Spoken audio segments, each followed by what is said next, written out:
Sooners of Oklahoma at 12-0 and still looking for respect nationwide.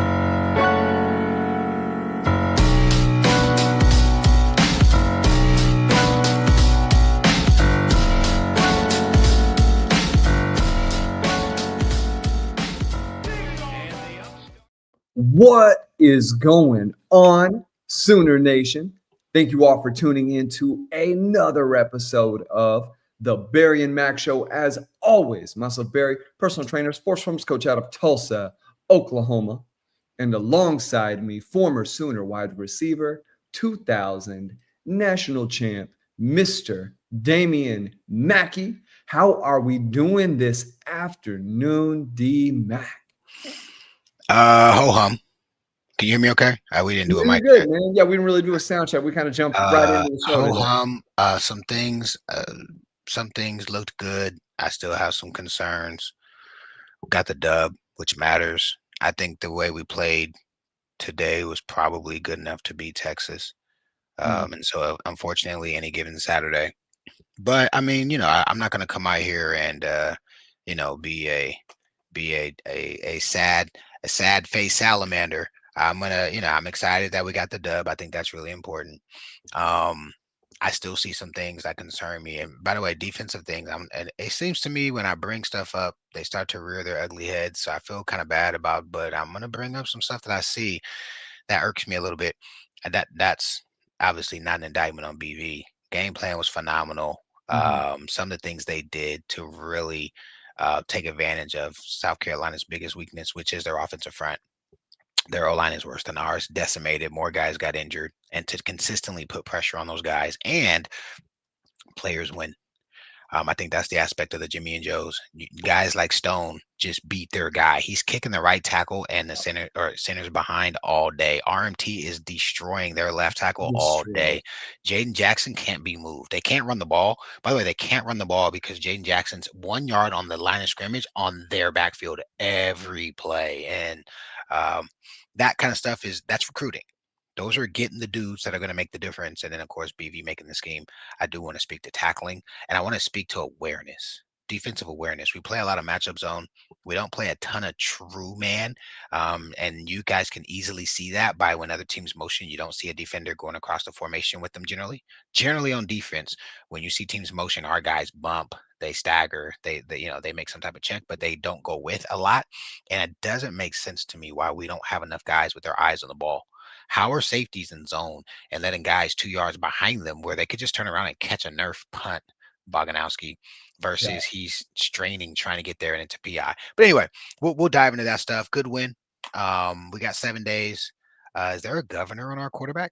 And not like a political governor, like a Chevrolet, like a GM governor. Like, what the hell's going on? Can't go over 45. Man, what's going on? But I'm not even just talking speed. I'm just talking about I know what you mean. We went from this gunslinging, and maybe coaches are tempering him because the defense is such that he's going to get opportunities. But I think he went from a Heisman candidate to a game manager officially. And so we'll kind of talk about that a little bit as well. But anyway, somebody said they only gave up 7 points. Anyway, let's dive into it. It's all good. Let's get to it. Absolutely. Before we do, want to remind everybody today's episode brought to you by OU Insider, OUinsider.com. Go over there, get yourself a membership. It's on the live thread today. D-Max posting over there regularly. Posted a separate thread just on the situation OU faced at halftime. Right, the game was almost handed to South Carolina, and if OU doesn't seize control about 5 minutes into the third, we're talking about a totally different game. The feelings coming out of that are not the same, but let's put it in context. South Carolina, although they aren't the team from a year ago, they're a team that came into Norman against OU last season. Hawkins started the game, played awful. They absolutely destroyed the Sooners. Worst loss of the year in just terms of total beat down, spanking. OU comes in. They put 26 on them, one short of my 27 pick. But the defense held up even better than I think you or I thought they might. And South Carolina shot themselves in the foot a couple times. There were moments, and I posted on X, where it felt like it was a battle of which team was going to manage the game more poorly, right? I thought OU's management before halftime was awful. You're up 14-0, DMAC. There's less than 6 minutes left in the half. And you come out there, this is a chance to put the game away. Yep. You've been throwing changeups all game, right? You talked about it. Some of the stuff OU ran, Texas ran against Oklahoma, things where they got the whole offense going one way, then they'd sprint out the other way. OU did some of that Yep. in this game, but they didn't do it, and they didn't put their foot on South Carolina's throat when they had the opportunity. You do end up closing the game out late, but it felt like it was much closer than it needed to be. And there's some things about Mateer I want to talk about. There's some things positively I want to talk about with RMT and some of the linebacker positions, some of it negative, and some things about PJ as well. I know you brought up something in one of your X posts just about PJ in general, and I think we're kind of along the same lines of where that needs to be at this point. But DMAC, in tradition of how we do this, let's go offensive side of the ball first today. We've been going defense a lot, so let's go offense today. Just your thoughts on Mateer's performance. He's now, 17, over 3 weeks out from the procedure. You're now putting some distance. I thought the magic number for healing is like 5 to 6 for him to really be feeling good. And I think that's more or less what it's going to end up being before he is perfect, tip-top shape, no effects from the surgery. But just your thoughts on his play today. Adequate, necessary, competent. I think there's something to be said about the young man understanding the offense, and so just really how to navigate it. Nothing dynamic. He missed some easy throws. There are a couple of deep balls where he doesn't even give us a chance. I know I'm nitpicking. I think he's 12 of 17, 150 yards with a TD, no turnovers. Big deal. I think that's a big deal. And then I'm going to talk, at the end of my piece, I'm going to speak to what I think the conversation has been with him, because I think he literally by himself, and that sucks to say in a sport of 22, but the quarterback's the most dynamic person on the offense. They have the most accountability. It's why they win all the awards now. At all levels, quarterbacks win all the awards is because they touch the ball every play.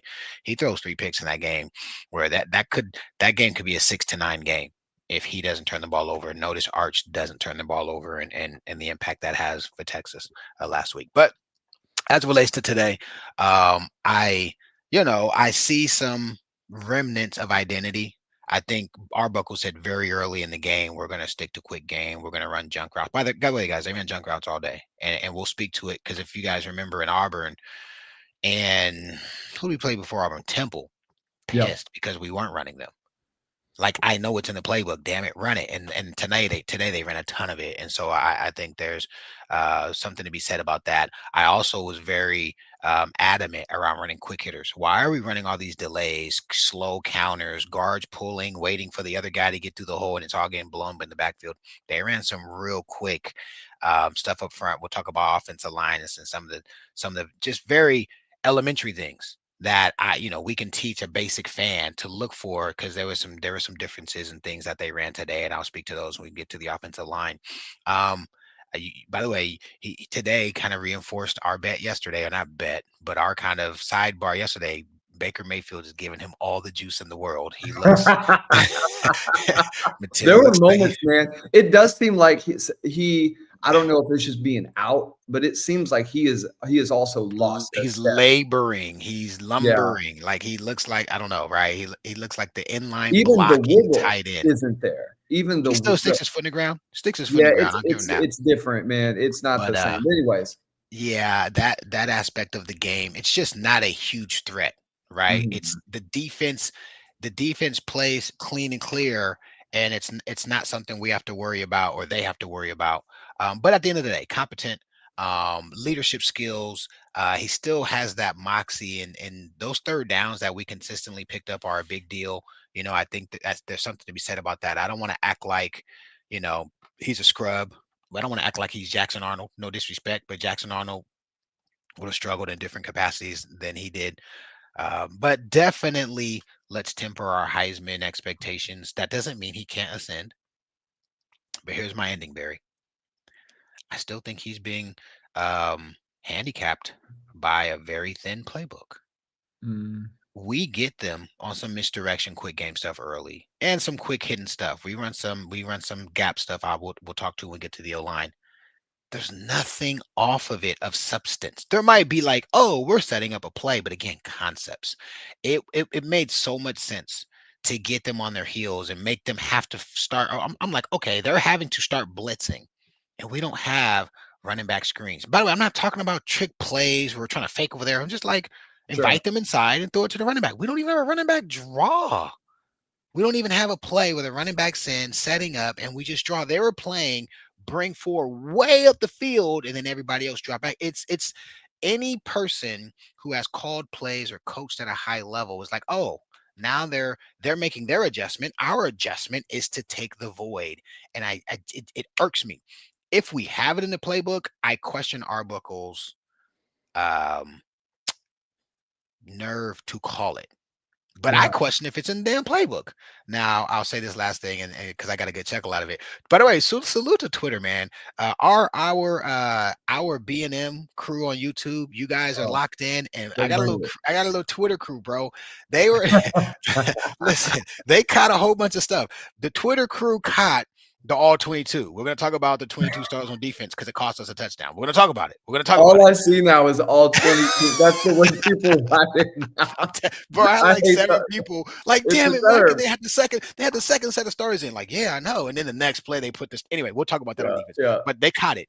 They caught Fox. Somebody was like, Mackie, they ran Fox. And I don't know if I did it on our pod or on I, my 10, I 10 think it was thoughts. the 10, but I think we talked about it before.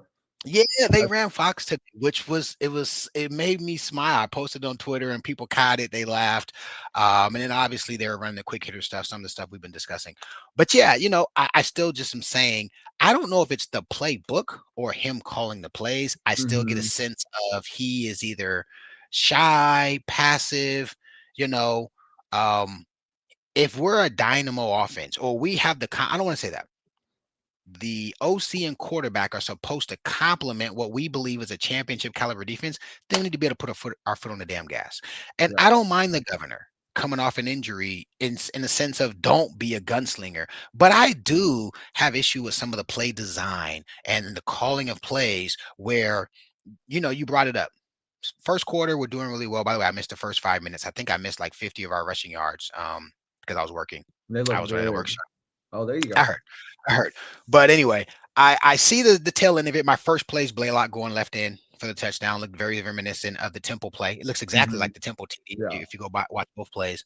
And then I see the defense, and we're going to talk about tackling because I think that's an issue. People are leaving their feet, ducking their head, or a lot of them are. Um, but I see it like, oh man, we're running junk routes is what we're running.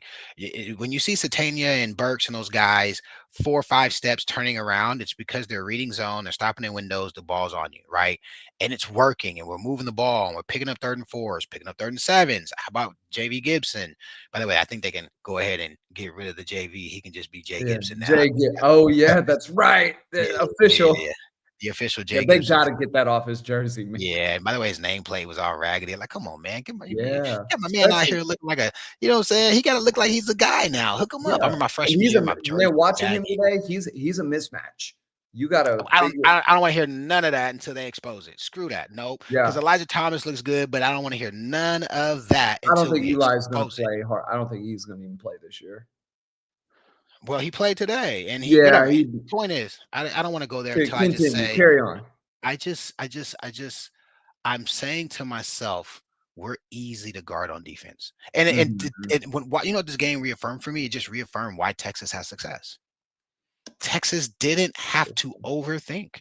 There was Yeah. never a time where we stressed them. Does that make sense, by the way, for Yeah. you guys listening? Like, we ran plays that took advantage of, oh, there's 3, we've got 3-by-1, they've got 2 defenders in an overhang. So naturally somebody's going to be open in the window. There's going to be a window, and our guys know how to read the window, and Mateer can read the window, boom, right? They're playing real man. We're going to run a rolly bird or an inside out or a slant return, whatever you want to call it. Satania runs one, makes a nice little play, gets up the sideline. Like, that is a player making plays within the plays that are available. I'm talking about the OC scheming what the defense is trying to do and finding a void on the second or third level, or getting people over pursuing in one way. So you got somebody out the gate, the backside. We don't have it. And today is a very simple game where you say we had the momentum. They could not stop the run. Why don't we run a zone pass? Why don't we run read pass? Why don't we run pop pass? Like, why don't those backers are flying up? Hold the ball, pull it, and have Canic run. They ran it on us a few times.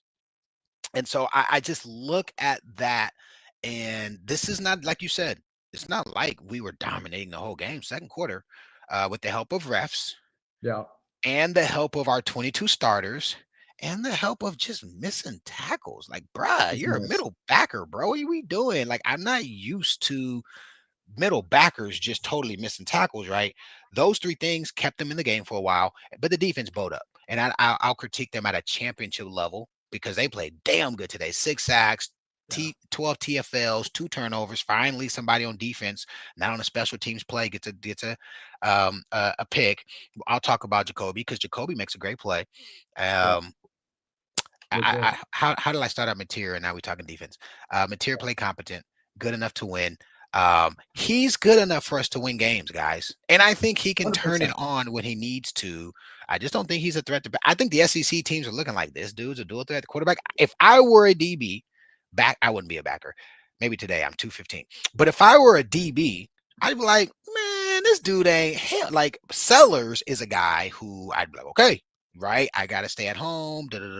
Mateer does not strike. I guarantee you, those defensive players, he doesn't strike fear that he can go 30, 40, 50 against them. I guarantee the DCs are not saying we need to spy him for the sake of him making a huge play. They might spy him because we run some QB run stuff, some QB option stuff, but it's not as if he's a dynamic runner of the football. So good by him. No turnovers, I think, is probably the big thing. Running Fox. By the way, Fox is a fake screen pump, and then you leak guys up the sideline. We ran it to perfection. You fake like you're throwing the screen to Burks or the running back, I believe I it think it was. was Laylock. And then Yeah, I think it's the running back. You got Burks running up the hash to clear out the safety, and then you got Satania running down the numbers, right? And then we throw the touchdown. It's a 30-yard TD. That's called Fox. And I don't know why we called it Fox, but it's been in the playbook forever. It was really good to see it. So here's what I'll say on Mateer, because I see some people in the comments discussing Hawkins and whatnot. Oh, really? Mateer does a lot of things that Hawkins just doesn't do consistently. I actually think Mateer's throws to the sideline, especially when he's kind of in the groove, are pretty good. I think he gets the ball there routinely. He had throws to Gibson, throws to Satania. Satania had a really bad drop that would have been a first down today. The throw was on target. Got to bring that in, right? And that goes against Mateer's numbers. Mateer has really good touch. He throws the ball where the receiver still has an opportunity to do something with it, right? Satania had a couple passes like that he caught. Burks caught the ball and was able to do something with it. That is an element of the game that is so important that Hawkins just does not give. There hasn't been a game Hawkins has played where you've left that saying Hawkins threw the ball in a spot where the receiver had a chance to still make a move, be elusive, be strong with the ball. Don't do that. He did it last year against Tennessee. Don't forget Tennessee last year, his first game, he threw some darts. Don't forget Navy last year. He throws for over 300 yards. The guys are getting loose. I understand the consistency, but I got to push back and say stuff he can't do because I would then say Mateer is going backwards. If we're talking about what Hawkins can do, Mateer isn't doing things as good as he did against other competition prior to SEC. I agree with that. Yeah. I agree with that too. But I think, I know people are kind of poo-pooing the thumb thing, and maybe I don't, because I think we know bone healing. We know the way that stuff kind of works. And yes, he expedited the process. But I think next week, if you still see the playbook limited, then it's not a thumb recovery, needing to get back in the flow with practice, that kind of thing. It might be something that's more systemic. The biggest issue I have with some of the stuff that he does is on the deep balls. OU is such a limited threat because he opens up and throws off his back foot so much. He does not put that front foot in the ground and drive the ball, and it is a bad habit that he has. Baker was so good on deep throws with his frame and having a really strong arm, not the strongest arm, but really strong. because he had great mechanics on deep balls. He drove that front foot into the ground. He opened up. He threw the ball like a pitcher throwing a fastball, right? Just very technical and strong with the throw. And he does not give OU that consistent deep threat. Even on the interception he threw against Texas, if he just drives the ball down the field, he might not complete it, but it's certainly not an interception, right? The ball can tend to hang or be way outside, which is another issue he has. He threw passes. I think one, it was going right to left on the left sideline, kind of closest to the camera, and the ball just sails out of bounds. Oh, There's it's ridiculous. no By shot. the way, that he's open. He's That's open. open. Yes. I get the DB's there, but he's got 5 yards between himself and the sideline. That's open. And a college quarterback, that's pat and go. Pat and go is a ball in your face for half of the call or for half of the period. And then the other half, it's over the shoulder. You keep your guy on the inside shoulder and the ball comes outside shoulder. He's open. That QB's got to make a better play on that. That was a terrible throw. I agree. 100%. Yeah, you got to be better with that. There are some things he does that I like. And to your point, screen game, draw, he has good touch on throws where he's got to loft it over somebody. He had a throw to Blaylock. Yeah. That was, I don't even think that was designed. Blaylock was just kind of the safety valve on the play. And he lofted it over a defensive end. Blaylock was able to catch it, do something with it. It was just an easy ball to come down with. So I think that was fantastic. But on the footwork, the speed, I do agree. I don't know if something has happened, if it's lack of reps, if it's conditioning, what the deal is. But there were some runs he had against Michigan that we just haven't seen for the rest of the year thus far.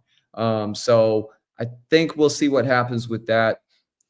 OU is committed to him, right? I don't think you're going to see some wholesale change unless he goes into a game this next week and throws 4 picks, fumbles the ball. I don't think you're going to see Hawkins get meaningful snaps on top of Hawkins trying to balance this red shirt deal. When Mateer went out, it was Neubauer who came into the game. It wasn't Hawkins, trying to save that. So I think that's just an interesting piece, D-Mac. Let's move on. And guys, before we move, can I say something? I think there's it. something that people won't speak to.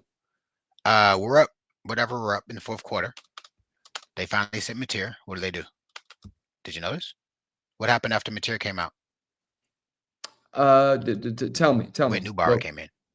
Oh, yeah. That's what I'm saying. Yeah. It wasn't Hawkins. Yeah. Red shirt. Yeah, he's going to 100% red shirt. Yeah. Absolutely. So let's talk receiver real quick because we tend to put the running backs kind of with the O-line. Let's go receiver. Burks had some solid catches. Javonte Gibson had some good catches on the sideline. He's able to body some guys kind of the way, not the way 8 did it for South Carolina, but he has that threat of just being a big body player that you have to account for. You can't put an Eli Bowen type body on him like Oklahoma tried to do against 8. Just absolutely baffles me. And the commentators, D-Mac in it, are talking about, he's got 8 inches on him and don't say I didn't say I told you so. That's exactly what they did, man. So thoughts on receiver play in this one, D-Mac? I mean, that's they got to run the stuff they're given. They can't help if the quarterback's not completing the ball down the field. Hold on 1 second. One of my brokers is. Oh yeah. Podcast. Sorry guys. I got a career too. I promise. Let's go, dog. Yeah. But anyway, I think about it, and they play well. Satania has a terrible drop, absolutely terrible. In a point of the game where we can't afford to, we're trying to put our foot on their neck, and he drops a perfect pass. They run a whirly bird. It's kind of a speed out. It's there. Is that the possession that they end up scoring because we don't keep possession, or is that early in the third quarter? Either way, it's an area of the game, or it's a time of the game where the game isn't put away, and he but he played well. I can't hate on Satania. I think he's the alpha. Guys, I've heard so many things about Burks aside from the Handkerchief University A&T School for the Blinds. where he scores a ton of touchdowns. I haven't seen him get separation. I haven't seen him break tackles. I haven't seen him. There's a freshman at Miami, and I know I'm speaking of the cream of the cream of the cream. That kid, number 10, who was a quarterback last year, by the way, should be a senior in high school right now. Anytime he touches the ball, whoever the first guy is trying to tackle him, probably 20% of the time makes the tackle. If not, and if he does, he barely does. Yeah. Titania makes guys miss, gets to the open field, cuts up, has some juke, some juice, right? Some jive. I'm waiting to see Burks. I heard everybody tell me even last year that Burks was some big mismatch. And I'm not hating. I'm just waiting to see the actual execution. I haven't. So the way I see it, yeah, I think Giovanni's going to be a solid X. I don't think he's any more dangerous than Cavantes was. Cavantes was doing fine. You know, um, Titania's our alpha. We Mhm. heard that in fall camp. If you remember, Oh yeah. we were all here waiting on Burks, but I was told, or we were told during fall camp, that Satania was really the guy who was, the meat and potatoes. Burks is a solid starter, not definitely not hating, but I want to see the kid show me some more juice.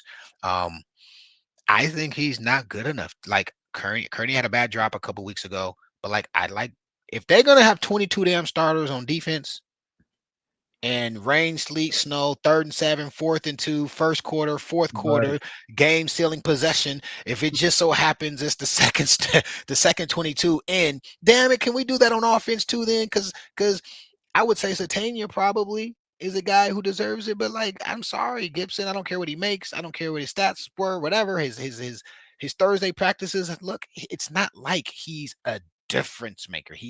I can't think of a game of merit aside from preseason where he has been like the difference. He made a phenomenal play against Auburn. Two big plays against Auburn. So I'll give him that. I don't want to just be crapping on the kid because the kid's not a scrub. But I feel like he shouldn't get 90% of the reps. I just go back to my years, Barry. There were very few games where any of us got all the reps. Yeah. Very few. We all split, and there wasn't much drop off. Josh Norman brought another body type, and then Andre Woolfolk was an inch and a half taller, longer, and probably a tenth faster. Mhm. He wasn't faster than Curtin Sabo, but still, he was a tenth faster than me, right? So like, I look at that and I'm just like, I think the same way PJ deserves reps on 4th and 2. Right. I don't want to talk about it. I want Look, to talk we'll about it. get there, I don't man. want to talk about it. We'll Or get how to about the it. PI where Hardy's in? I'm like, why? Why is he Right. arbitrarily in on this possession where we really need a stop? We need to have our best safeties in. Why is Heineke in on this play? I like Heineke a lot. By the way, he had 2 terrible plays back to back. By the way, even on the play, so the 4th and goal where Stone gets the ankles, that Heineke's in at backer on that Oh, play. brother, I noticed. And if Trust me. Stone doesn't get him, Heineke is too slow out of his hips to make the tackle. And if that's Kip or even Kobe, they're at least out of their hips. It's a challenge. Heineke was going to be late to the play. So, yeah, I agree, man. It's very frustrating. Yeah, back to receivers. Receivers. They did well. I can't hate. No, Yeah. there's nothing to And hate. I'm just nitpicking. you get the win. SEC game, Venable said it. It's tough week to week. South Carolina is going to be the worst team they'll play Rest of the now year. thus far the rest of the year. So there's a step up in competition. LSU, they lose to Vandy today, but they're still going to be tough. Alabama, Tennessee, is going to be tough. Ole Miss going to also be very tough. So we'll see down the stretch. Let's get to what I think was the biggest surprise today, DMAC, for Sooner fans, especially to open the game. There were pockets when they didn't get it done, but I want to hear what your schematic thoughts were because you said last night going in, schematically, there has to be something done for them to run the ball. You talked about Mangino scrapping the game plan when you played back in 01 or 02. Yeah, Oh, one. It and was go 01. into something totally different. And while it doesn't appear that they, scrapped a whole aspect of the playbook, it does appear that they're doing things differently. And the biggest one was on running back. They seem to stick to a rotation. So what did you see schematically different from the O-line, which was healthy today? You saw, the usual suspects that you expected to Yep. see when they opened the year. And that was the entire 5 down the stretch. And they didn't do a ton of rotating on the O-line today. Nope. That there were, it was pretty much EPL got these. some reps. EPL Yeah, got some reps, but I think but aside from him, I didn't see anybody. there wasn't a whole lot, So talk about that schematically. What do you think was different, and why did it work? So I think, first of all, I think Arbuckle listens to the pod. I think he's running some of the stuff we say run. I kid, but on Twitter they were like, Maggie, he did it again. Like, yeah, I told you. But no, number one, dual blocking. Dual blocking is not a zone concept. Dual blocking means your guard, center guard, pick a defensive lineman. And when you combo block, it's to put a hat on a hat. And that just simply means we want to get the angles we want. And we might have two guys start on a guy climbs to the backer. That's a zone concept, and it should create natural knifing lanes. The running back can knife through the lanes. A dual block is two guys say, hey, we're going to move his ass out of this gap. This zero tech or this three tech, two of our guys are going to move him a man or two over to create a natural running lane.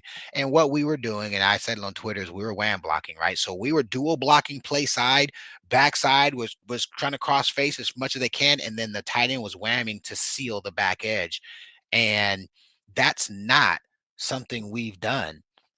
It was what I expected. Like when you watch film and we're seeing guys trying to kind of finesse their way to where they need to go, and the other team is extremely malicious in their intent and getting to the backfield. That's why it looked like it was all muddied today, especially in the first half. And by the way, we went away from it a lot in the second half. We didn't do it a ton. It kind of was like, But in the first half of the game, and I missed the first quarter, so I imagine they did it a lot more, or the first 5 minutes of the first quarter, our first possession. Yeah. You see our guard, center guard, play side, dual blocking. It's a double block. It's not a combo block, and it is a different mentality. There is a different means to the end. When I'm comboing, I'm trying to cover guys up. When I'm dual blocking, I am trying to move somebody. Sometimes you dual block both of the backs or the D linemen, and the tight end seals an edge, right? And then you have some type of action to keep backside home too. I think it made a difference. I think doubling down that with quick hitting plays. Again, inside zone is designed for you to kind of read, react, wait for the crease and hit it.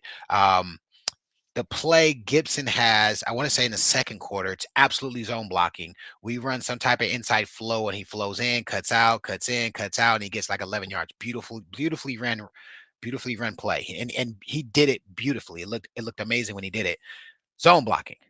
The play where, God, I don't remember, it was first quarter. And I mean, we hit him straight up the A gap, dual blocking, gap assignment. We're moving this man out of the A gap so that the backer who's in that hole has to cover 3 yards versus 12 inches, right? If we can Oh move yeah, him, sure. if we can move him 24 inches, there's 36. Now we've got room for the running back to get little, to give him wiggle.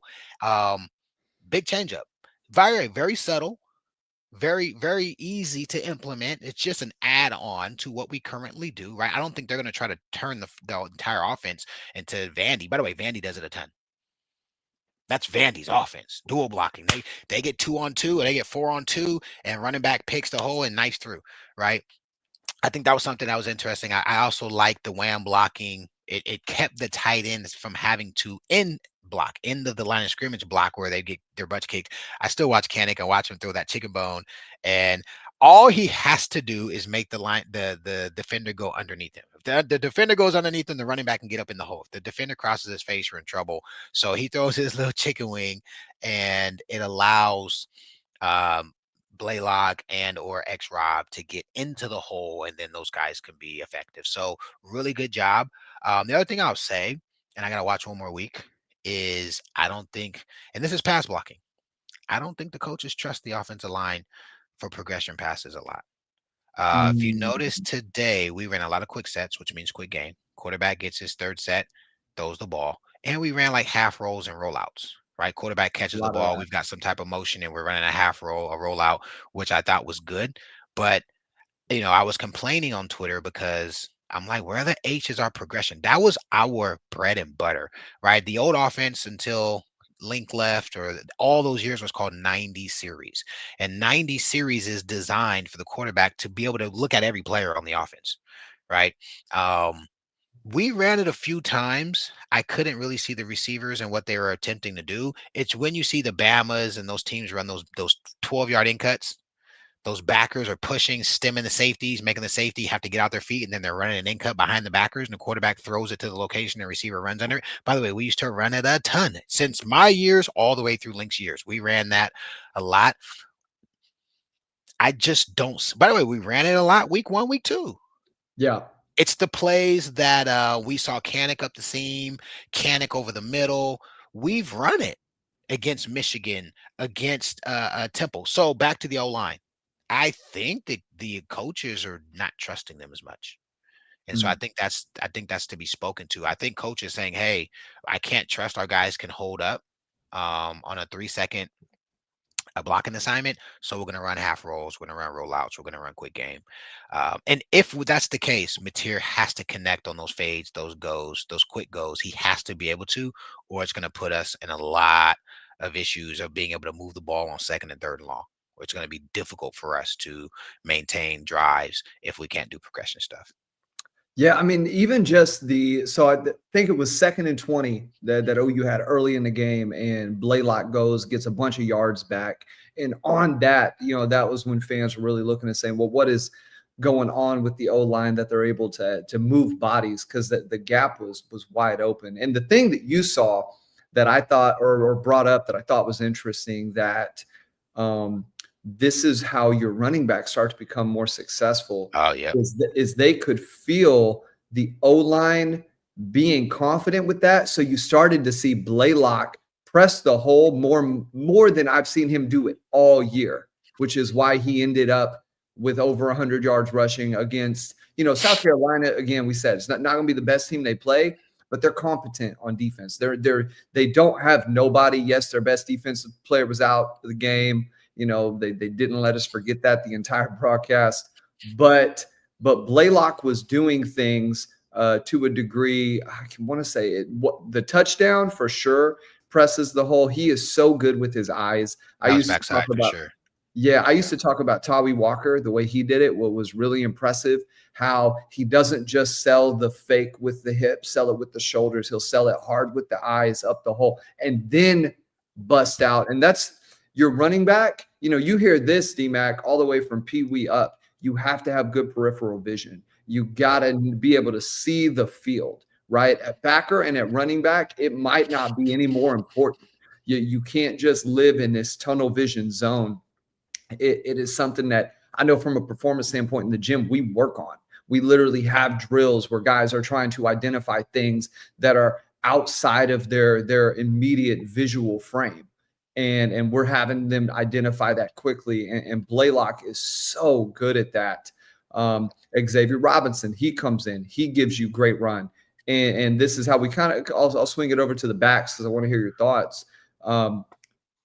It was the first time all year that it felt like there was an effective plan to the running back rotation. And when X-Rob came in, it felt like, okay, this is a time for X-Rob to get his run. We're down by the goal line. Blaylock has really done well thus far. Let's throw the change up and do something different. And on the touchdown, he almost fumbles the ball, but ends up regaining control, gets into the end zone. So running back play with the O-line, D-Mac. Well, what were your thoughts? Yeah, I think you hit the nail on the head. You spoke to what I was going to say, in the sense that when you tailor down the group, the guys get more feel for what's happening in the plays. And when you create opportunities for them to not have to wait, when you run a delay or some type of counter or some type of wait, the running back's job is to wait. And so they get talked bad about sometimes because they're like, dude, I'm supposed to wait for it to open up. It never opened up. When you run a quick hitter, you got to hit it. And seeing them run some of those gap, and they ran some zone stuff too. It was just really good to see them run to daylight, right? We talk about it, run to daylight. And on the touchdown, the first play I turn the game on, you see Blaylock, the play is designed to go to the right side of the formation. He immediately sees the over pursuit. And really what happens, if you guys listen to Beamer says guys aren't doing their job. The DN is trying to play hero ball, he tried to cross face. And so when he cross face, there's no edge defender, and that's what gives him the ability to leak. And like you said, it's Blaylock's peripheral vision. He feels it. When you're running a play and you're thinking to yourself, I have cutback opportunities, and you see the edge defender, you can generally sense them or feel them. When he sensed him cross face, there's no one else responsible for the edge. And so to see him take advantage of that, hit the sideline, score a touchdown is really good. I think X Rob put himself in a position to garner more reps. He more often than not, guys, he had plays where there was nothing there and he made something happen. He had the really good play for 20 yards down the sideline and 25 yards, whatever it was. And it was blocked up front pretty damn good. Yep, somebody brought some, yep, somebody gave some love to Caden. 18 had some good, by the way, he had some good blocking on other plays besides just the TD. Oh yeah. Caden, remember I said, I would wonder, I want to see what he's like when he comes back healthy, because Kanik is, I don't even know if it's serviceable. He's just, he out of respect of him garnering chances to get the ball in the pass game, he has Sure. to be in on some run game stuff because they need him to. But Caden had a couple of really good solidifying blocks, backside blocks, or even just play side blocks. Running backs were good. I think our running backs are good enough to be competitive against anybody. I am still waiting for the play where one of our running backs just makes it happen. Again, I know I'm using the hugest hyperbole in America, but I just remember there were plenty of plays where AD had gaping holes and could go 80. Oklahoma State comes to mind. He had 3 plays where no one touches him, and he's like running a relay race. Then there's games where it's not blocked at all, and he just grown man's people and scores, right? Tulsa 2006 comes to mind, last play of the game or end of the game, and he just man childs everybody. Stiff arms one dude with this arm, switches the ball, stiff arms a dude with the other side, and then houses it, right? You need your guys to be able to make those plays. I think it's interesting. I think I got 2 plays. The only time he was on the field, they faked it to him and they ran the deal with Witt. And then I think Tatum Yeah. got a carry. Tatum got a carry. So it'll be interesting to see what he brings to the table.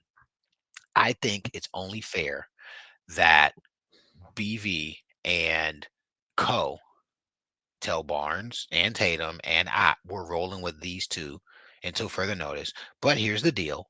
Here's the deal. Guys get hurt.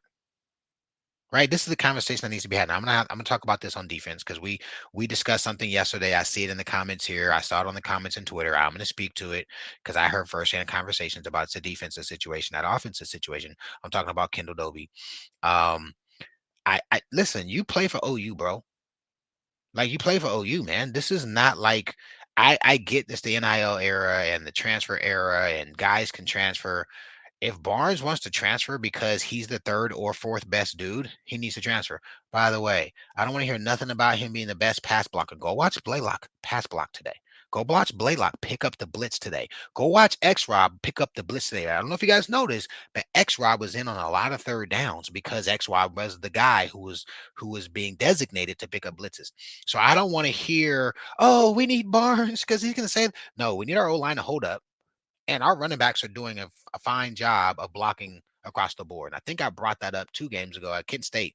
Everybody who played running back in the Kent State games, not the same, came up and did what they needed to do. So X Rob and Blaylock, based upon how they have treated other position groups, in my opinion, have earned the right to be the 80% of the line share guys. And Blaylock should be the first guy running out there. X Rob should be a guy who picks him up when he's tired and gets a series every 2 or 3 times, right? Yeah. Blaylock gets 2, X Rob gets rum, X Rob gets the plays when Blaylock's tired, and then the rest of those guys just got to work. Like that's what I had to do. Now I got my opportunity, took advantage of it, and never gave it away. I just wasn't. I was one of those guys. Like I'm not giving it up. You know what I mean? Like I didn't. You'll never see a game where I had like an overall terrible game. I never had one. I knew how to do my job. I generally caught the ball, and I generally can make guys miss. So like that's the standard. You feel me? Like I don't want the standard to be I got this much NIL, or I am a senior, or I've been in the program 5 years. I don't care. If better players come, they need to play. And so I hope we don't get some bureaucratic Barnes deserves. The running game has done well without him. I'm not hating on him. I'm just saying if we have possessions where he's in and we say it's because he's whatever. He's not even just the bona fide best blocker anymore. He's not. They don't need him to be like, we're going to bring him in specifically to block, and then we're going to give him Yeah. 2 handoffs. No, I don't think that's a good idea. So I'll leave that there.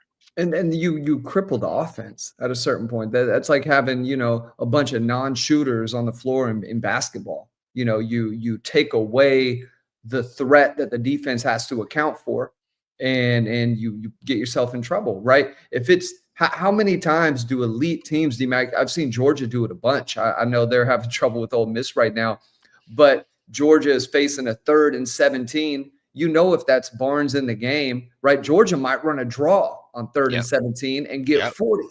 Yep. But Barnes in the game, that's not coming, right? That the linebackers don't have to hold serve, that they don't have to play it honest. You drop however many in coverage, and you just play the receivers and you play the ball. So it just it limits you, man. So I think that about covers it because we hit tight end. Helms is really OU's only true, polished, recruited as a tight end, high-level player. When he was recruited, he was a solid 4-star, big-time get. It's good to see him healthy because the other 2 guys, you have Kent and the other fella, they're, low-level college football. Don't ever call me the other fella, bro. Don't. Yeah, Fagan, Woolfolk, and that other fella. Oh my gosh, other fella.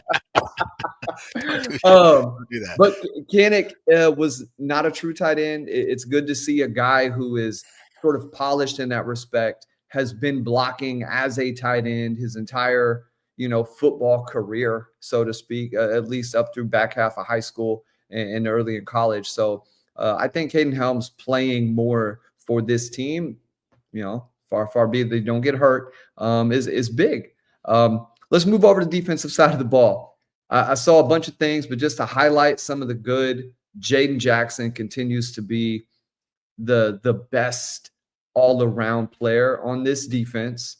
I think OU's backer position at the top of that line, there were some missed tackles there, and I'm sure you'll dive into that. But at backer, OU is still very solid. At secondary, I want to hear your thoughts before I chime in. I want to kind of give you the floor on it.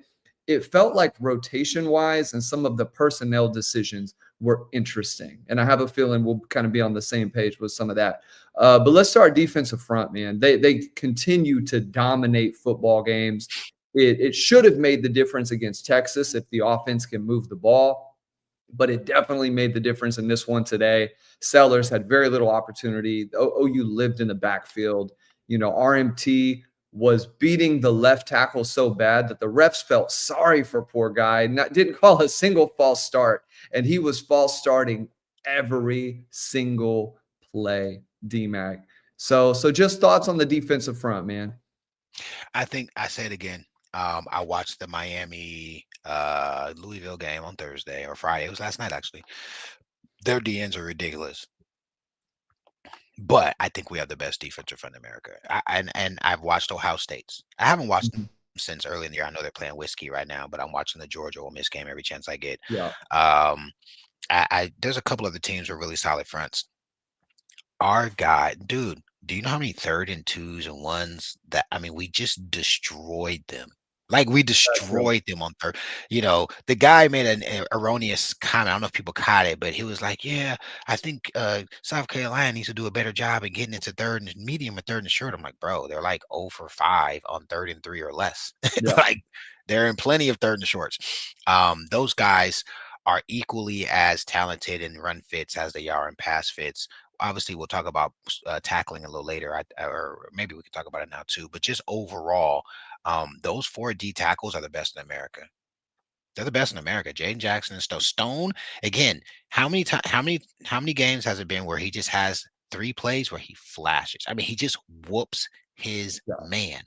And as solid as Jaden is, I agree. I still think I was talking to a buddy of mine last night. Well, I was talking to an OU alumni last night who knows this stuff. He was a big time player for OU, and he was like, "Man, Stone's coming on. I think he's the best D lineman." I said, "Hell nah, he ain't the best D lineman. That's still Jaden Jackson." Yeah, you're right. Jaden is.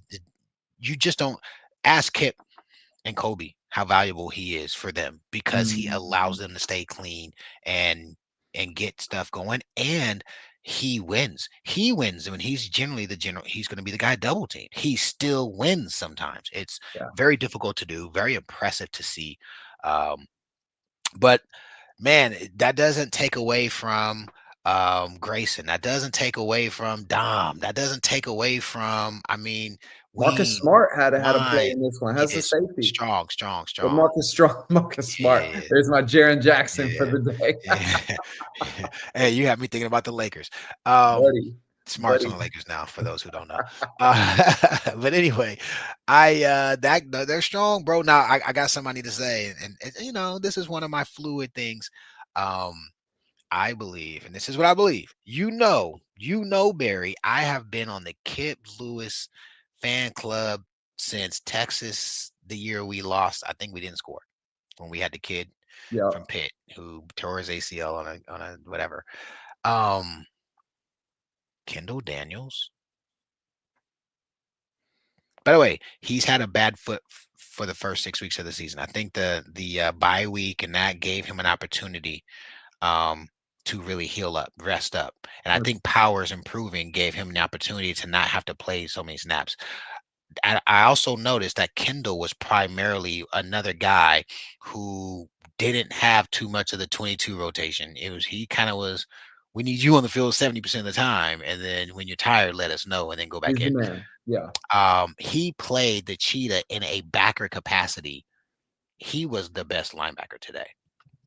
Kip, Kip, Kip has the 4th and 1 that they get the 39-yard fullback dive. Kip closes. I could see the conversation him and BV were having. BV's pissed because Kip's got placed at A gap, and Kip kind of just puts his head into the pile, and the guy squirts out someplace else. That's Kip's. What Kip's trying to do, I get it. It's 4th and short, so he's trying to catch him Is on the he other side. guessing? Is he just guessing right Uh, there? yeah, but also he doesn't want to tackle him for a 3-yard gain because they get the first, right? So what Sure. he's trying to do is be in the line of scrimmage so that the play doesn't push past the line of I was scrimmage. going to ask you Guy about scores that. through. Okay. Guy scores through. Yeah. The other play that it irked my soul is the 4th quarter. We've got that last possession and we end up stopping them. But RMT kills the tackle again, and Sellers is such a good athlete. He kind of right gets out of it. This is like right in the end zone. Kip is right there. Like, by the way, running right through his legs, drops his shoulder, tries to arm tackle, and Sellers gets out of it, gets like 9 yards. That's that possession where they picked up like 3 or 4 third downs, but they're starting on like 3. So they I think we end up sacking them or something. But not good. Kobe, I know you love him. I like him. I know you love him. Yeah. He got I exposed in like. space. He got Yeah. exposed in space a couple of times. But by the way, clean game. I'm nitpicking. But the second group of backers, there was a noticeable drop off with Heineke and Samuel today. There was a noticeable drop off, and um, a lot of that happened before the touchdown drive, which is why I continue to say I don't mind the 22 starters, but you got to have your best 11 in on the money downs. Um, since I'm talking front, let me just finish this piece and then we'll go back. It's the possession where they score. It's 3rd and whatever it is. On 3rd down, I noticed they've got Owen in, they've got Samuel in, they've got PJ in, they've got Hardy in, they've got I think even Jacoby is at corner. So they've got a ton of the second 22 starters, right? By the way, they're playing. It's the possession where Corey, that's my teammate. Owen has the penalty for hitting the guy out of bounds, and then the next play he has the run through for a sack on Sellers. He had a run through for a sack on Sellers, and he just missed Yeah. him. And then Sellers, they either throw the ball or something. Okay, same possession, which Sellers is a big, strong, fast. He reminds me of a what's my man's name from Auburn? Like he's got a Cam frame like Newton. he's Like, got a Cam Newton yeah, frame. He's got a Cam Newton frame. He's not a 6'3", bad six comp. four and a half, 238 pounds. Like he's a big, strong, thick dude, right? But 3rd down, um, I don't remember what we do, but we stop him. I think it's the play Ween knifes through on 3rd and 1. It is. It's 3rd and very short. Taylor Wine, Taylor Wine cross faces the tight end.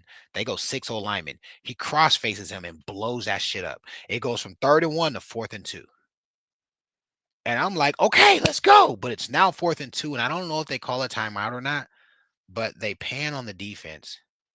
And I'm like, God dang it.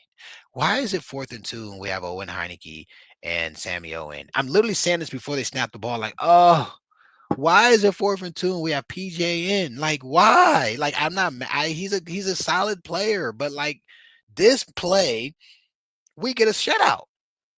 We get a shutout if RMT is in on that play. Go back and watch the play. Somebody already posted about it in the chat. It's the same thing as PJ against Auburn. Yeah. PJ is there. He doesn't have the hips or the fluidity of his lower half to really stay underneath himself like a better athlete would need to, but RMT does. And even if, because they run action and they run QB leak backside, there's no receiver. So it's not like we got a guard. It's just there's a D end who's contained and Sellers just out athletes him. And he gets that's the play where on 4th down they say initially it's short because he stepped out, but then they did the replay and they showed that the ball crossed the line or whatever. By the way, I don't think there was any evidence that said it was confirmed that they were cheating. They were giving them boys some love. Was ridiculous. Based upon the angle and the call on the field, there wasn't enough evidence for them to say his step that went past the line was out of bounds. So that foot doesn't count. His foot was literally out of bounds when he touches the field. So they can't count that foot. And the ball's in his right hand. The foot's there. The ball's here. There wasn't enough, whatever, right? They give it to him. It's at home, I'm sure. But needless to say, if RMT is in, and I don't understand why. I don't understand. If RMT is in, there's no way he just gets juked that easy as the containment. He doesn't. He's a better athlete. He knows how to get under his feet. He knows how to sink his hips, right? So he can react either way. He would have flattened out. Worst case scenario, he flattens out Sellers. Now Sellers can't just attack and give people more time to rally. By the way, 3 or 4 people that entire drive, I'm getting comments on my Twitter because the second 22 is in, and they're like, God dang it, Mackie, I see it now. And I'm like, some people are like, I can't stop seeing it now. Like, yeah, trust me, I've been watching this since the beginning of the year. I don't understand it. So yeah, that would be my biggest critique. Guys, it's gonna lose us a game, or it could lose you a game. Let me not speak about us. That kind of stuff could lose you a game. Punter too. We'll talk about special teams. Punters seeing ghosts. But yeah, overall, I'm nitpicking. Those guys got 6 sacks. Those guys were living in the backfield. Those guys were like literal bullets. Now the secondary, I would say it's the worst game of the season. And to be honest with you, trash. Sure. Ball skills, trash. We should have had 2 more picks. He throws the ball to us 2 times, and on both times we get PI. Eli Bowen should have got a pick in the end zone instead of a pass interference. And Coach Boganowski should have caught a punt return. Boganowski should have caught a punt return and either run with it or minimally catch it, fall down, and we got the possession of the ball because we don't have great ball skills or football awareness. Both of them was with PIs. Which it's a punt, and I think that kind of clears it pretty much for Backer. You know, at the end of the day, you played well. You give up, 7 points. I said it was one of the first games this year where South Carolina had 7, and sometimes it felt like they have 42. It was like just a weird feeling of they haven't at a certain point they had not even scored, but it felt like the defense was just not quite where they needed to be. Especially with some of the 4th down conversions, things like that. But, the plays that stand out to me, DMAC, as ones that if you're talking about a team trying to stay in the hunt for a playoff spot, right? All these teams have their warts. Where can OU improve on the margins? It feels like the secondary got exposed a little bit, particularly at positions that I think we already said. I had some hype on Hardy, and you kind of helped temper that a little bit, a few weeks back, just in terms of some of the things technically he's not doing tackle-wise, stuff like that. And then he has his PI was a little more ticky-tack, but at the end of the day, if that happened on Oklahoma, we'd want to see that same call, right? Eli Bowen, if he just trusts his feet and trusts his technique, he doesn't even need to interfere. That, though, is the product of a small guy on a big guy. That is what you get. Iowa State would kill that mismatch every time that they would put, their big old tight end on Oh my 44 God. or on, what number was 44. on 10, What was 10, my man's name? 5, Radley High guy. What was his Buki name? Radley Heil. Booby. One of those. Yeah, there we go. So either way, though, that is the The product you infamous get when 5-star. you match that is just athlete for athlete. When you match up a big guy and a little guy, you're going to be subject to that. When OU did it, when Gibson had 6 or 7 inches on the guy that was covering him, he had to interfere, and Gibson still ends up making the catch. That is how you expose mismatches. When you take a guy who is just a really big, great athlete and put him against a player who isn't of that measurable capacity, right? And Eli Bowen, you allow yourselves opportunities for that if you're talking about South Carolina. I want to ask particularly, and maybe we can start here on the secondary. It was the lone touchdown that gets scored where the receiver starts on the right side of the formation. I believe it's kind of a tight formation. RSJ is in at safety. I think Bowen is still in a corner, but it might have been Jacoby at that time. I'm actually not sure who's over there. But either way, it feels like RSJ is the guy. Kobe's in at backer for sure, because Kobe ends up covering up the tight end, or they had some kind of guy in the slot. Oh, you talking about the touchdown? I'm talking about the touchdown. Yeah, I want you to break that down, and then from there, because RSJ, I believe, is the one responsible. The ref helps, kind of screen him out of the play. But I want to ask what you thought about that play, and then from there, just kind of touch on the secondary as a whole and what you thought. Yeah, the touchdown's a triangle concept. They're running somebody horizontally to the front of the pylon to stretch the zone. We're in a zone. And so they're running somebody, I think, I have to double check to double check and see, but they're running somebody to the front pylon. Doesn't matter, it's a zone or a man beater. And then they've got a guy at the end or the goal line, and then they've got a guy hooking up at the back line, right? So it's a triangle. There's a guy stretching you horizontally, then they're high lowing you. All right. And the quarterback's got to read. Honestly, first of all, Kip gets held right in front of both of the Absolutely. refs. Same Yeah. drive. Kip gets the guy grabs his shoulder and I mean, Yanks the shoulder pad jersey, comes out. man. You got to call that. Shoulder pad comes out. You got to call that. They're trying to give them chances. It's cute. I get it. You, by the way, you can't complain about it. If they call it, you get it. If they don't call it, you can't. But that's holding. But yeah, I don't. It's at the end of the day, defense is taught to guard the goal line because it doesn't do you any good to guard 5 yards into the end zone and let a guy touch the goal line and they score. So those are the type of plays where if you have time, it's a good play. If you notice, Sellers, because he's 6'6" and throws overhand, he layers it over Kobe McKenzie. Or Yeah. McKenzie. He layers it over him. It's literally over his head, right? And then RSJ, because they're in zone, that guy's just running to the void. And so should RSJ carry him? Yeah. But also RSJ's in zone trying to watch what's happening too. And the guy just leaks into the open area and Sellers just leads him to the void. So that's what zone is designed to do. Yeah, I think RSJ is going to be the guy who coach says, man, I wish you had, because he should have carried him. It's a matchup zone. Once you kind of get a guy, you stay with the guy. If you guys watch, McKenzie does that kind of. They got a guy sitting at the goal line. If McKenzie doesn't, they're just going to throw it to him. It's a touchdown right at the goal line. So McKenzie kind of jumps him, and Sellers sees it and has a ton of pressure. And so all Sellers does is he knows where the receiver is supposed to go. RSJ doesn't know where the receiver is supposed to go. So he just layers it over the backer. He kind of throws it sight unseen. If you go back and look, he's got pressure. He just throws it where he knows he's going to be. The guy gets there. It's a good play, man.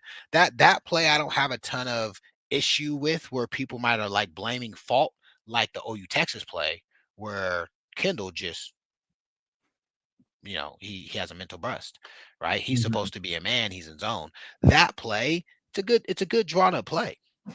Go back and watch. I think Guillory's playing corner. He takes the guy stretching us horizontally. McKenzie is covering the goal line, and so he hugs that up. So Sellers doesn't feel comfortable throwing that. RSJ has the deeper aspect of the end zone, but the guy's running away from him already anyway, and he just Mhm. layers it because he knows where the guy's going. RSJ doesn't know if he's going to run a post. You know Yeah. what I'm saying? It could be get there and then in cut it. Obviously, it's get there and out cut, and so Sellers throws the ball. Good play. I'm not mad. Somebody said, yeah, we could have chucked him, put our hands on him, which I don't disagree with. They might call a penalty there. Who knows? Because it's in the back of the end zone. Mhm. But good play by them. Our DBs have terrible awareness. I think they're coached bad. I was watching punt. You know what plays I watch? Again, this is the nerd in me. I watch how we do punt return, the outside guys. When I played at OU and the good teams, because I used to be a gunner sometimes on those, the good teams, they give you nothing. Let me say that again. They give you nothing. What does that mean? If you're a gunner, they're trying to jam your ass at the line of scrimmage so you don't get a free release. And go back and watch us. Whether we're in kind of a bump alignment or play off, we give away the release. Yeah. I hate it. I hate it. And I'm sure Satania hates it because even if I'm the guy and I get a good chuck and I flatten him out for 1,000 and then he burns me, that messed up his timing with the kick. He's not going to make it in time unless the quarterback, the kicker, boots it a mile high. If the ball is not a mile high, that's all I really need as a return man. But more often than not, we're in trail technique. We turn into a speed turn, and those guys are able to out angle us. That punt technique, it translates to how you play corner, right? The dog corners, they want to dog you on punt return.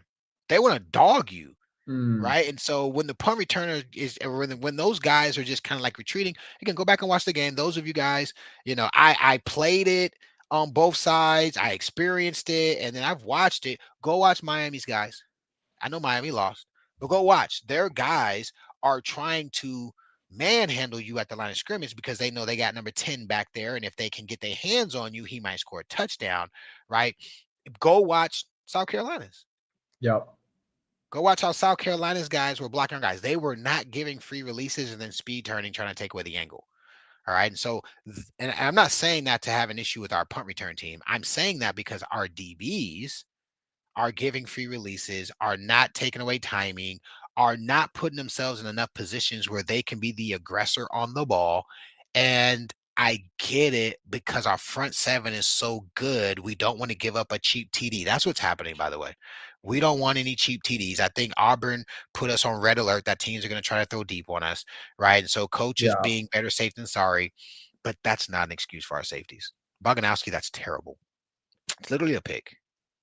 It absolutely should be an interception. We have too many times where our safeties are out of position. RSJ has a huge miss on a third down. It's him and Sellers. Mhm. Granted, Sellers makes everybody. Sellers made all of our starters miss except Obi. Kendall, unless or Daniels, excuse me, unless I didn't see the first quarter.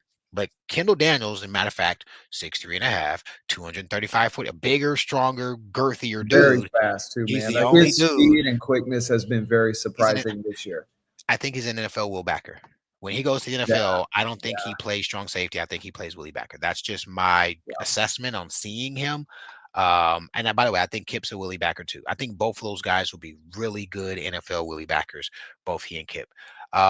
So anyway, yeah, I am not impressed by our corners. I told you at the beginning of the year, I kind of like Jacoby. If you guys watch the deep ball they throw on Jacoby, Jacoby's giving him a free release. Jacoby backpedals out. He speed turns, puts his shoulder on him, puts a little shoulder on him. And I'm talking about the one where the guy wanted us. He wanted a PI on that one too. But Jacoby played it perfect. Jacoby's just off in the run game. I noticed Yeah. that too. When he had to come up on the edge, he kind of looked a little scared. Whereas Versus Eli. Guillory's not. Eli plays that a little tougher. Those guys are coming up, and Gentry for sure. Yeah. Dobie, Kendall is coming up trying to knock your head off. Those guys are a little different. Jacoby looks a little tentative, or passive. But anyway, secondary is part of the weak link. We're gonna find out because Ole Miss can chunk that thing, Bama can chunk that thing, Tennessee can chunk that thing. Who else we got? LSU. I think LSU is the easiest game left on the schedule. A lot of people say Mizzou. I think it's LSU. Yeah, That's my. I think Mizzou will still be tough just because of quarterback play. I've in talking to LSU fans, man, they've been real disappointed with the offense. And you only get 24 against Vandy, who has a solid defense, not great. Alabama handled them pretty good. And talent wise, it feels like LSU should be much better. To me, I'm kind of with you. I like if you have a healthy Gentry. Obviously, he is one of your main guys that you roll with. But Not a to shoulder me, today, I think, yeah, he's dealt with it all. I mean, all career, Yeah, but since high all school. year he's had issues. I like Guillory and Jacoby. You notice when Guillory came in that they did tighten up a few things. I can't remember. Did Bowen get the start over Guillory today? Yeah. And to me, I guess I know Guillory's had some confidence issues since the Auburn game and things didn't go perfect. But in this one, it felt like he got some of that back. He was much more physical today than he had been in previous weeks. And I just think Bowen athletically, man, is such a liability out there.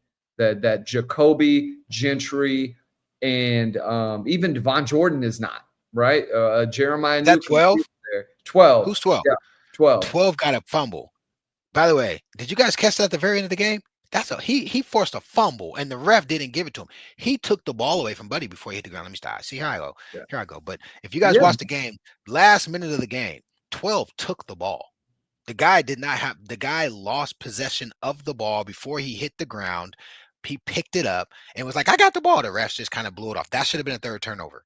That he got a little bit of juice to him. He 5'11". How tall is he? He's right on. He's not 6 foot for sure. Yeah. The Guillory and Jacoby, I think, are two, and Gentry, obviously, are the 2 or 3 longer guys. But to me, I don't know if you can keep playing Eli with who OU is going to play now. Alabama, Tennessee, some of the receivers that Tennessee is rolling out there, multiple guys over 6'2", over 6'3". You are going to have a real problem, and they're going to pick on it. That's exactly what South Carolina did. That they looked for the mismatch with 8, and I wish I remember his name. They looked for that mismatch, and they picked on it, man. Especially at the goal line. 4 Harvey? Was it number 4 Harvey? No. What was he, 4 or 8? I can't remember. Either way, man, felt like that was 8 feet tall. But it is going to be a problem for this team athletically. It just feels like there's such a gap between some of those corners, right? Jacoby, great athlete, especially off of 2 feet. Guillory, same deal. But then you go to Bowen, who that was my criticism of him coming out of high school, was athletically. I thought he was a little more stiff even than his brother. And Peyton actually had a couple good tackles today too. Behind the line of scrimmage, doing some good things. You wish he could use more of the athleticism out in the open field, but there's just such a gap for me athletically between some of those corners that it just, from a schematic standpoint, you're killing your team if you play guys who don't have the measurables to quote unquote measure up. And technically you see it far too often in this game. It at least happened, I want to say 8 to 10 times, where the corners are grabbing hips, they're grabbing shoulder pads, they're not looking back for the ball.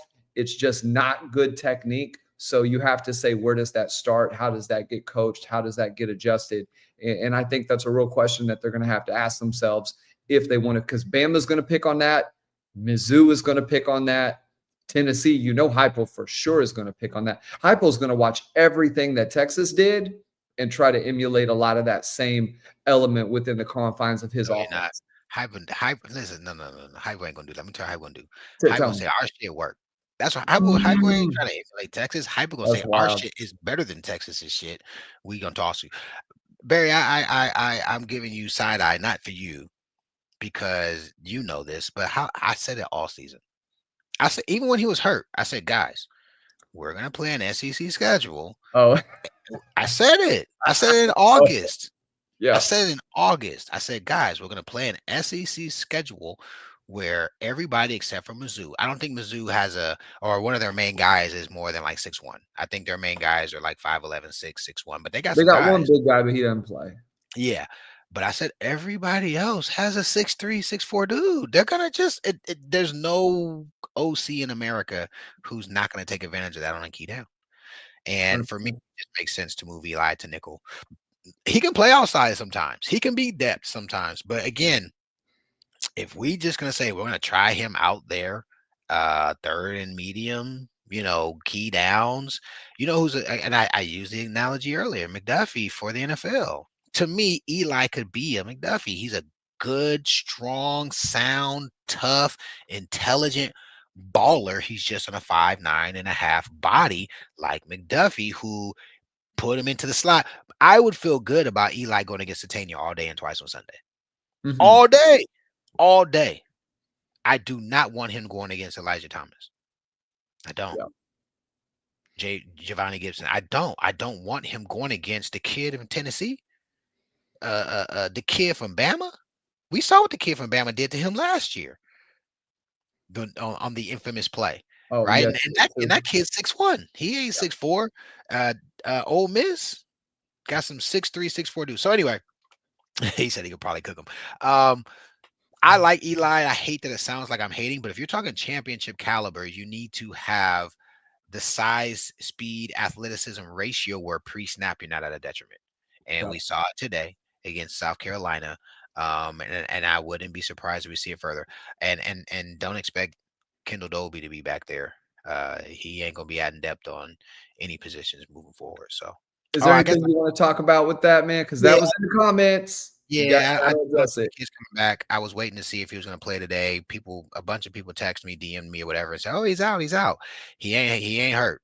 I promise you that." All right. So, as far as I know, I imagine he's going to redshirt the rest of the season, or as of now.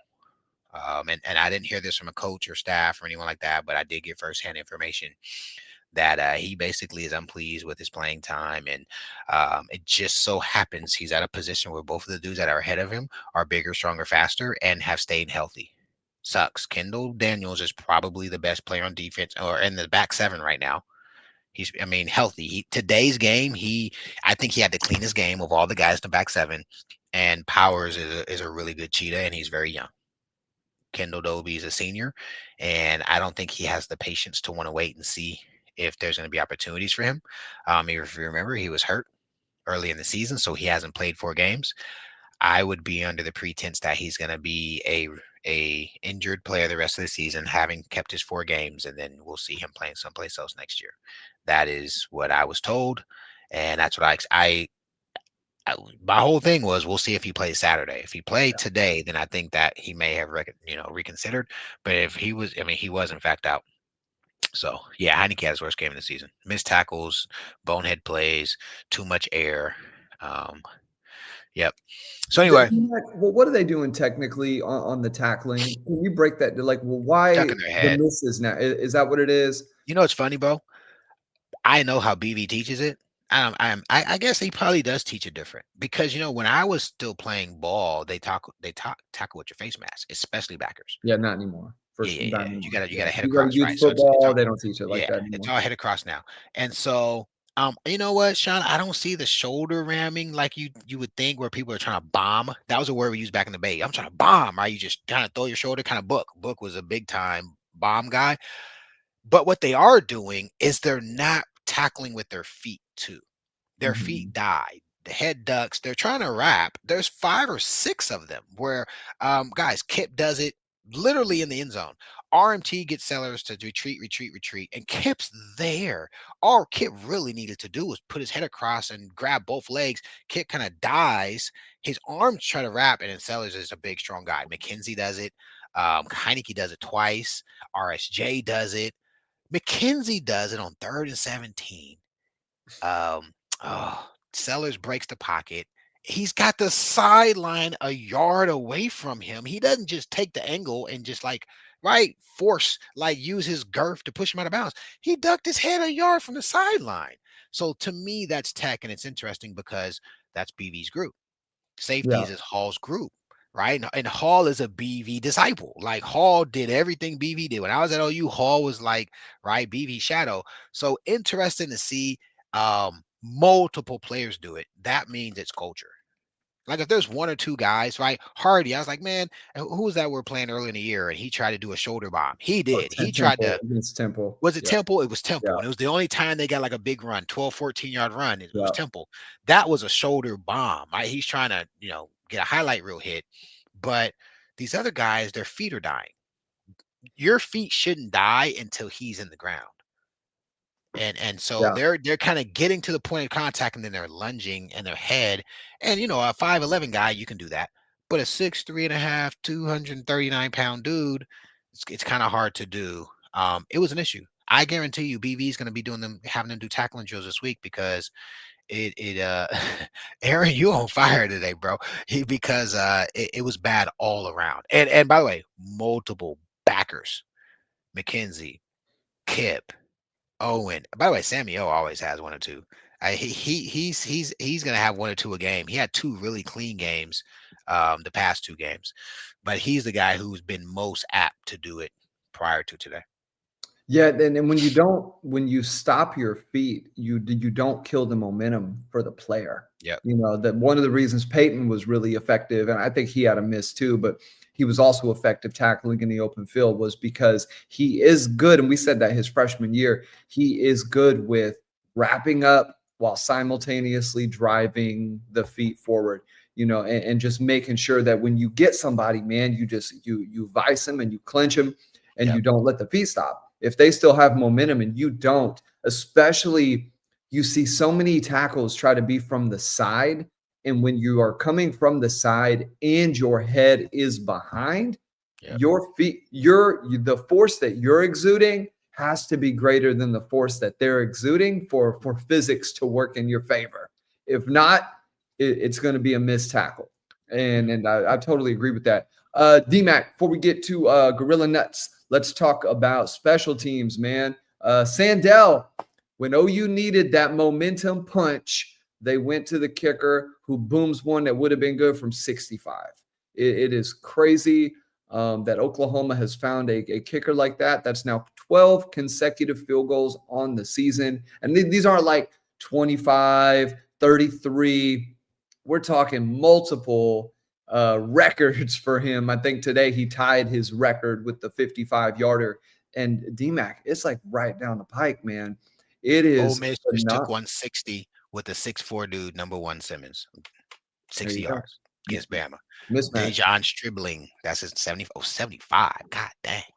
Man. My bad. My bad for So, interrupting. My yeah, point is brother. just like they Hey, got Eli. I'm just afraid. You know what I'm saying? I am genuinely afraid. This dude's 6'3" and long, limber dude just took 175. they're gonna So, do it. So talk about what is going on with with the punt game, man. Well, what do bro, they got to figure out? I can't do emo players. You could tell that's an emo guy because he's a guy who was kicking 55, 60 yarders. Now all of a sudden, did you see the one where they blew the whistle when he kicked? Like the one before the first short one, he already was like, "Oh man, this is this ain't it." Right? He had a bad I don't know if you guys saw that. They like blew the whistle on the first one, and we had a penalty, I think. And he kicked a 2-second hang time kick. It was like a high school end over end, looked like a field goal kind of a Right. deal. But anyway, yeah, that's problematic. We got to clean that up. I think the other thing is I think our best offensive player is our kicker. And that's no diss to any of our offensive guys. That dude kicked 255-yarders, and both of them landed in the middle of the net. Didn't touch the turf, didn't barely go through. That thing could have went through from 65. You're right. And he's hitting everything right through the middle. Like that's a huge weapon. Those 3 points are what put us in a position to feel like okay, we can afford to have a mess up and still go. And if you watch after those 3 points, BV was sending missiles.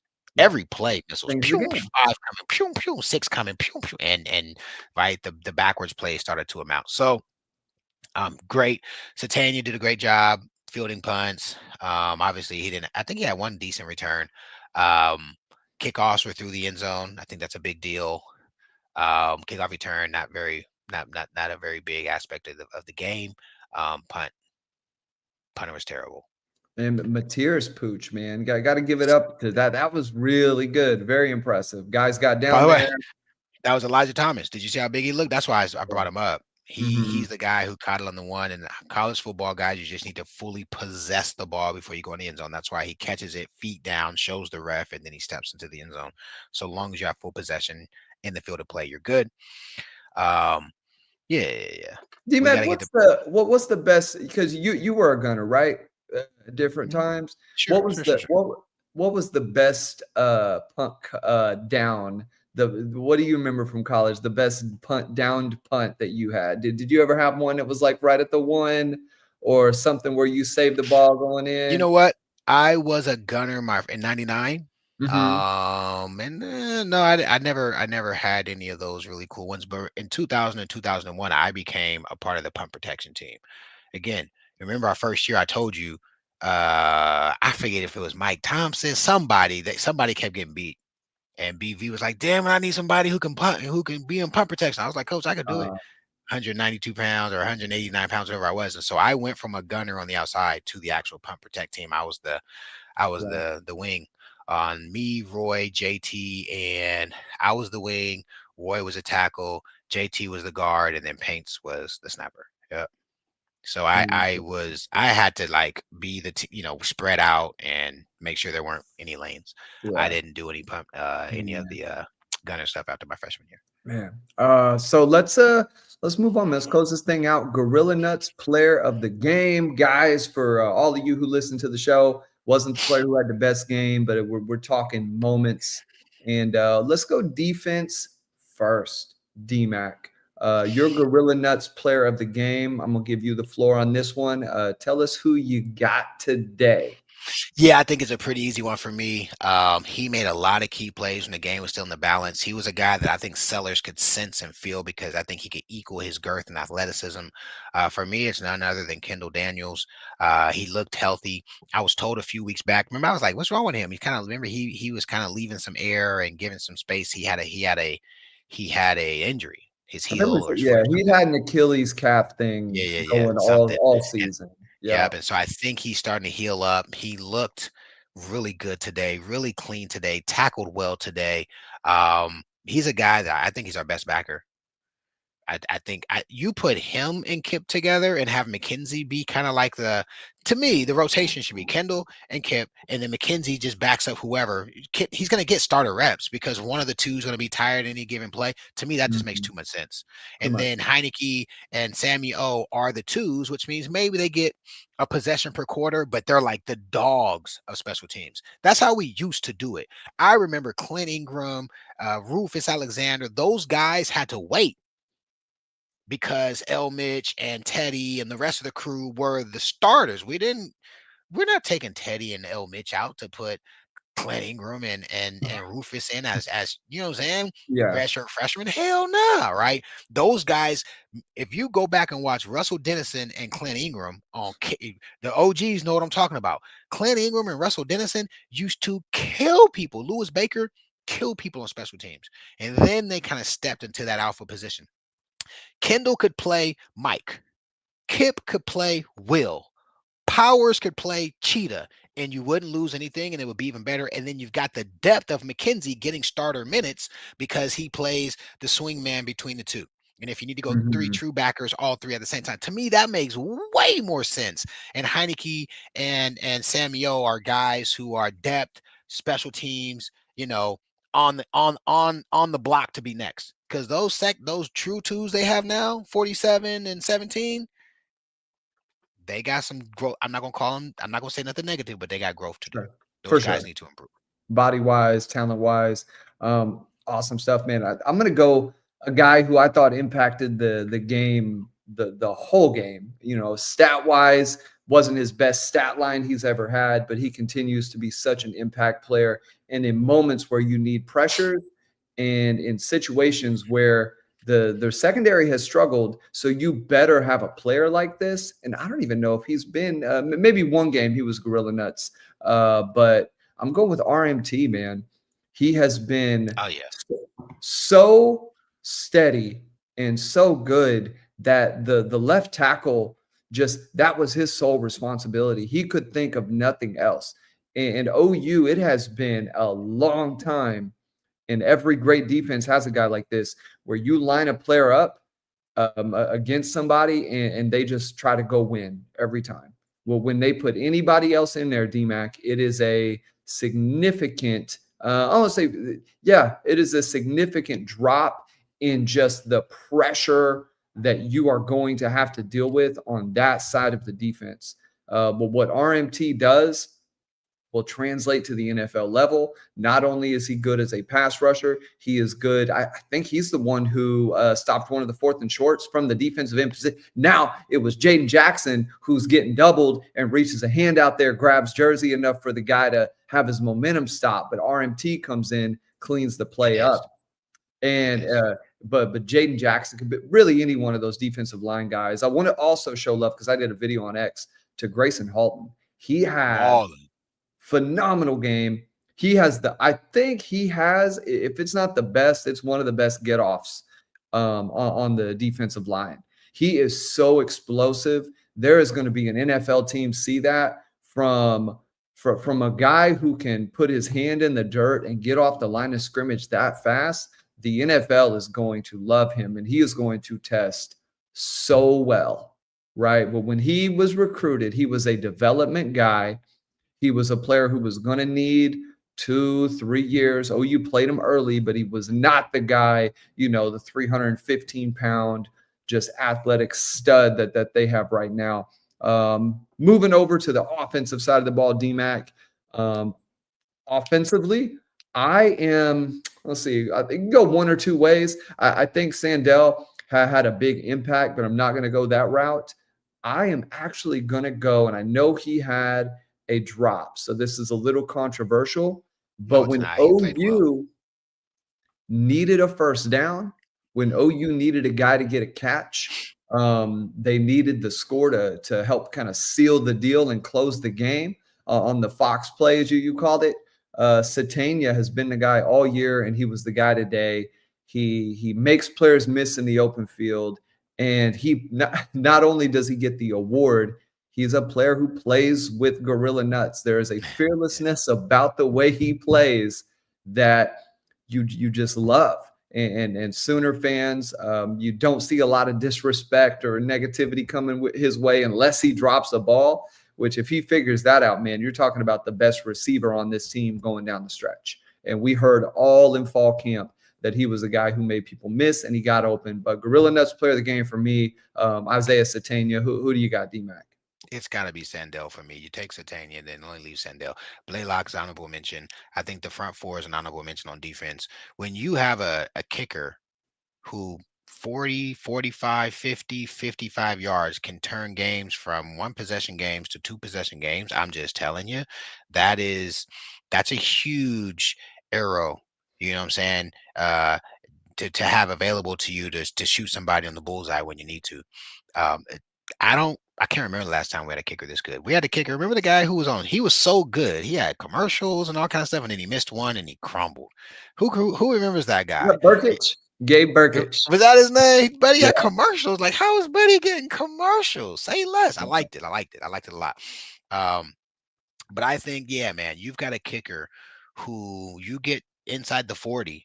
You're like, okay, we can pretty much book points. And guys, he's kicking it true. It's through the middle. It's 10 yards into the net. I'm like, oh my, second game.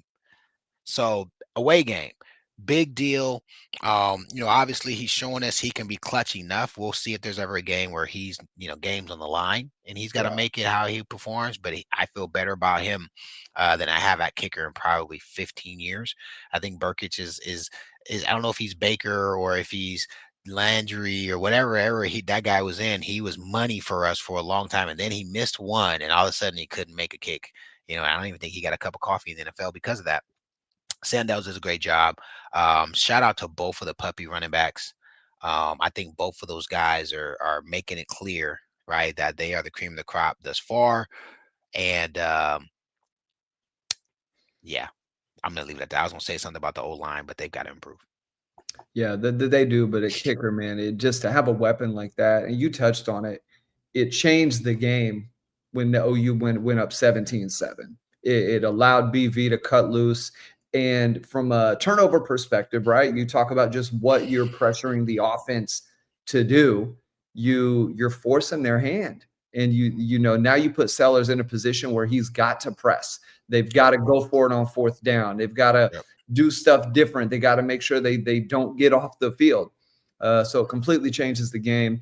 But good win for Oklahoma today.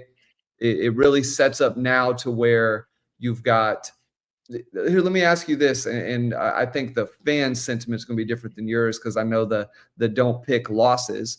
But I think if we said in the beginning of the year, if OU got to this point, either undefeated or one loss, we would say they're in good shape. Well, the main thing we said was they can't have two before this point in the season. They can't have a loss to Michigan or what Auburn sneaks up and bites them. Like you could not afford that. So OU is in a position now.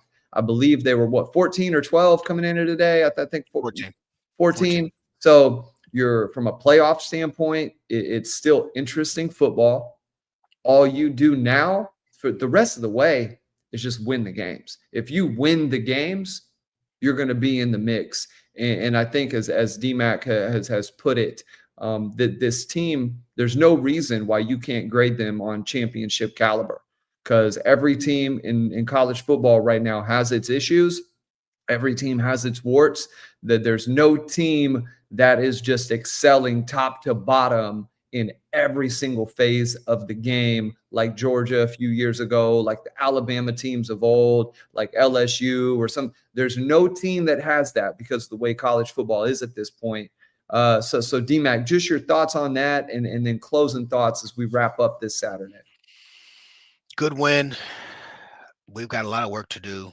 Offensive line's got to improve. Running back stepped up a little bit today, made plays with their feet, with their eyes. I like that. I'm still harping on the scheme. I told you guys, even if we won and I didn't see a lot more, I'm seeing, I think he watched film and said, okay, let's quit game, folks. Let's use Satania and Burks. If you think about it, we aren't seeing a lot of Canic, because Canic stuff is a little bit more down the field type stuff, is where he'll beat you at the second level, where backers and things of that nature have to turn and run. We haven't seen that because we've kind of went away from that style of offense. But yeah, next week's gonna be a challenge. Ole Miss looks good today. I've been sneaking and peeking and watching this game and seeing those guys handle business.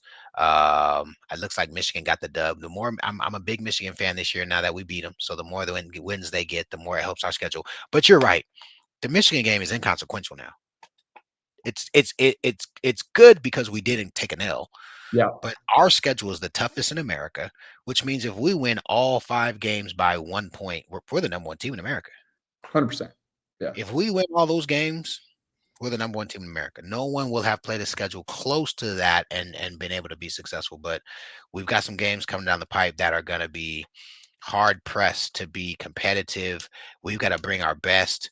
And the good thing is we got a dub in a game where the pressure was on us after OU Texas, and now the team doesn't have to worry about are the wheels falling off the wagon, right? We need to win. I say we need to win 4. What are we, 6-1? 6-1. Yeah. 5 games left. We need to find a way to win 4. If we win 3, we're still in pretty good shape. If we win 3, again, the strategist in me says, what happens if we win 3 of the 5 and have solidified ourselves as a participant in the playoffs and don't have to play in the SEC championship, right? So those are the kind of things that are going to start getting closer to what's happening, right? You keep winning, you got to play in the SEC championship. You're potentially going to get beat up. I'm just thinking about Ohio State, right? They lose the conference championship game to Michigan, or I don't know if they lose a conference game or if they lose the rivalry game, whatever it was. But you position yourself to be in the tournament, and you're in good shape. So those are things that I think we've got to pay close attention to. The most important thing for us is to just go 1-0 next week. Right? We did what we needed to do to beat South Carolina. South Carolina, we found out early that we could put pressure on them. And even with an extremely athletic quarterback, we were able to give him a ton of problems. What is that button we pressed against Ole Miss? because that button might be different than the button we press against LSU. But in order for us to really hit what I think we really need to do, the offense has to show up and be a threat.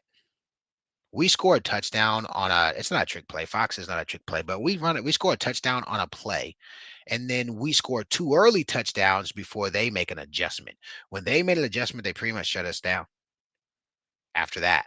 We made some plays, and I'm not saying it's like OU Texas shut down where we couldn't barely get a first, but like the offense wasn't in a position where we ever felt like we were dominating and they were on their heels, right?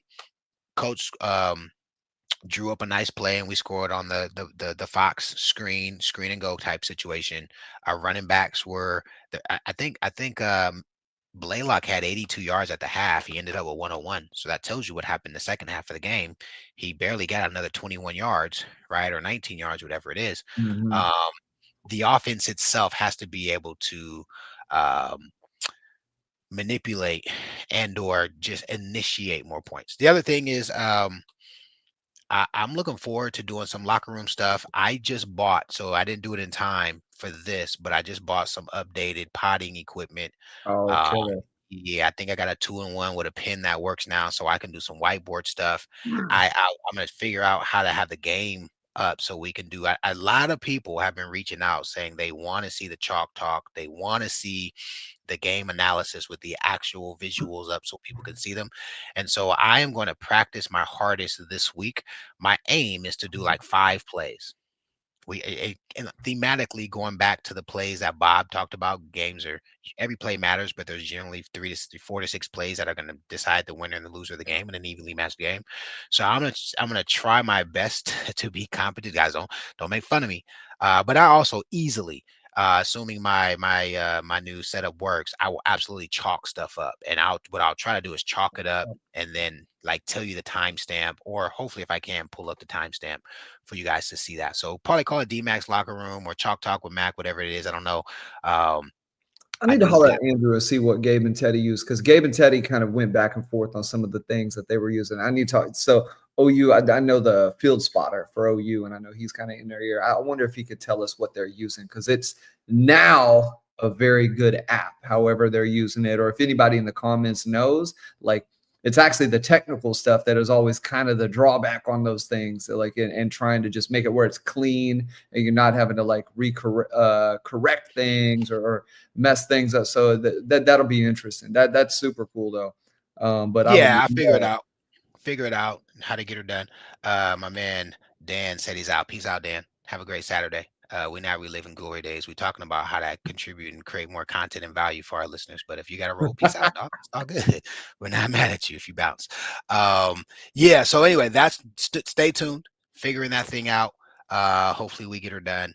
And the all 22 would be sick. Did you guys see Keegan flex on everybody and let everybody know he had the all 22? Oh, I he saw always some other guy took his stuff and redid his stuff. Social media is so gangster. Some other dude took his Twitter play that we talked about, that we were saying, hey, the reason why contextually that may not have been an easy read for Mateer to take. Some other dude took it and redid the exact same thing. I said, man, that's cold. That's so cold how that social media is. Folk will take your stuff and call it their own. But anyway, guys, appreciate you. Got the dub. One more win guarantees a winning season. So let's get that last win, and then let's just go 1-0, man. Ole Miss, what do we got to do to beat Ole Miss is the next question we need to be thinking about. And then after Ole Miss, I think we got is it Tennessee, then a bye? I think it's Tennessee. Yeah, bro. I want to go to the game so bad, but I can't because I can't go on their dime. I'm Oh, definitely gonna be rooting for yeah, OU fan. Oh, bro. See what you'd wear OU gear to that. No, You I wouldn't. On their dime, or hell no. just neutral, just like. I'm not going to that game. I already told them, like, I'm not going to that one because if I go to man. that one, I'm rooting for OU. You know what I'm saying? Like, what do you want me to do? If put me on payroll, I'll root for Tennessee. Like, you know. There you go.